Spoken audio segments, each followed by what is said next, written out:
पाहुयात पुढची बातमी। राज्यातील सर्व मोटार वाहन विभागातील कर्मचारी 24 सप्टेंबर पासून बेमुदत संपावरती जाणार आहेत।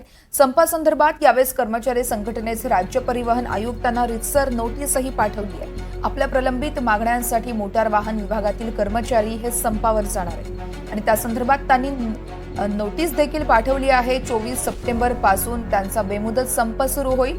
विविध मागण्यांसाठी हा संप असणार आहे। कर्मचारी संघटनेचे राज्य परिवहन आयुक्तांना रितसर नोटीसही आहे। आपल्या प्रलंबित मागण्यांसाठी मोटार वाहन विभागातील कर्मचारी हे संपावर जाणार आहेत।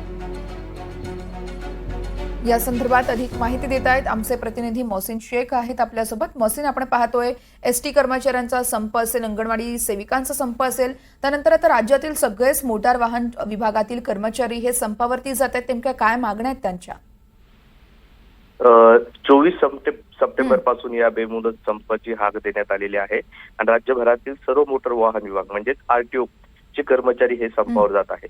या संघटनेच्या वतीने आयुक्तांना नोटीस देखील देण्यात आलेली आहे। त्यांच्या काही प्रलंबित मागण्या आहेत, ज्यात सुधारित आकृतीबंधचा शासन निर्णयाची अंमलबजावणी करावी, सोबतच कळसकर समितीचा अहवालाची देखील अंमलबजावणी करावी, यासारख्या वेगवेगळ्या त्यांच्या प्रलंबित मागण्या आहेत। आता हे सगळे कर्मचारी संपावर गेले तर नेमकं काय होईल?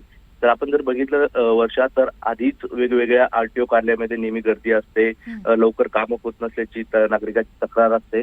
असं असताना जर हे सर्व कर्मचारी संपावर गेले तर याचा मोठा फटका सर्वसामान्य नागरिकांना बसू शकतो। जसं की आपण लायसन्स काढण्यासाठी आरटीओ ऑफिसला जातो, वेगवेगळ्या कामासाठी जातो आणि हे सगळे जर कर्मचारी संपावर गेले तर आरटीओ कार्यालयामध्ये मोठी गर्दी होऊ शकते, तिथे कर्मचाऱ्यांचा तुटवडा जाणू शकतो आणि याचा फटका सर्वसामान्य नागरिकाला बसेल। निश्चितच या बेमुदत संपासंदर्भातले अपडेट्स तुमच्याकडून जाणून घेत राहू। तुर्तास धन्यवाद।